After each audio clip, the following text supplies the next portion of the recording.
बहुत पुराने वक्त की बात है। अरब के एक बहुत बड़े और खुशहाल मुल्क में एक बादशाह हुकूमत करता था। बादशाह के पास दौलत, शोहरत, फौज और ताकत की कोई कमी नहीं थी, मगर इन सब चीजों के बावजूद बादशाह का दिल बेचैन रहता था।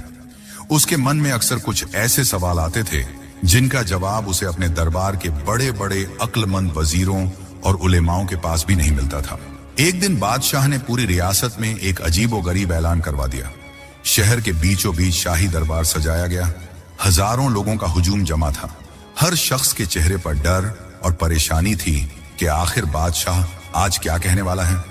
बादशाह अपने आलीशान तख्त से खड़ा हुआ और उसने अपनी बुलंद आवाज में कहा, ए मेरे मुल्क के लोगों, मेरे सीने में 3 सवाल दफन हैं जो मुझे रात को सोने नहीं देते।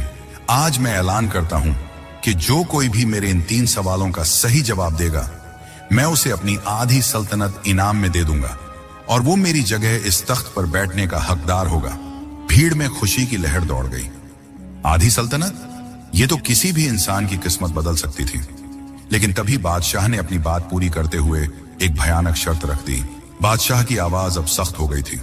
उसने कहा, लेकिन याद रखना, अगर जवाब देने वाला नाकाम हुआ या उसने गलत जवाब दिया तो उसी वक्त जल्लाद उसका सर कलम कर देगा। मुझे सिर्फ सच चाहिए और सच के सिवा कुछ नहीं। ये सुनते ही पूरे दरबार में सांप सूंघ गया।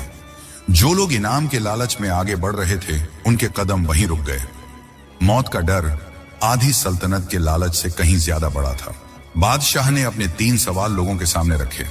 पहला सवाल, वो कौन सी ऐसी चीज है जो दुनिया में सबसे ज्यादा कीमती है मगर उसे खरीदा नहीं जा सकता। दूसरा सवाल, वो क्या है जो इंसान से ज्यादा ताकतवर है लेकिन इंसान उसे काबू कर सकता है। और तीसरा सवाल, दुनिया का सबसे बड़ा सच और सबसे बड़ा झूठ क्या है। दरबार में खामोशी छा गई। बड़े बड़े उल्मा और अकलमंद लोग भी सर झुकाकर खड़े हो गए। किसी में इतनी हिम्मत नहीं थी कि वो अपनी जान दांव पर लगाकर इन पहेलियों का जवाब दे। काफी देर तक जब कोई आगे नहीं आया तो बादशाह मायूस होने लगा। तभी भीड़ को चीरता हुआ एक नौजवान आगे बढ़ा। वो नौजवान देखने में बेहद गरीब लग रहा था। उसके कपड़े फटे पुराने थे, चेहरे पर धूल जमी थी, मगर उसकी आंखों में एक अजीब सी चमक और निडरता थी। वो दुनिया का सताया हुआ एक यतीम था जिसका इस भरी दुनिया में कोई नहीं था, न माँ, न बाप, न कोई रिश्तेदार। नौजवान ने तख्त के करीब जाकर बादशाह को झुककर सलाम किया और बुलंद आवाज में कहा, बादशाह सलामत, मैं आपके सवालों का जवाब देने के लिए तैयार हूं। मैं आपकी शर्त कबूल करता हूं। बादशाह ने उस दुबले पतले नौजवान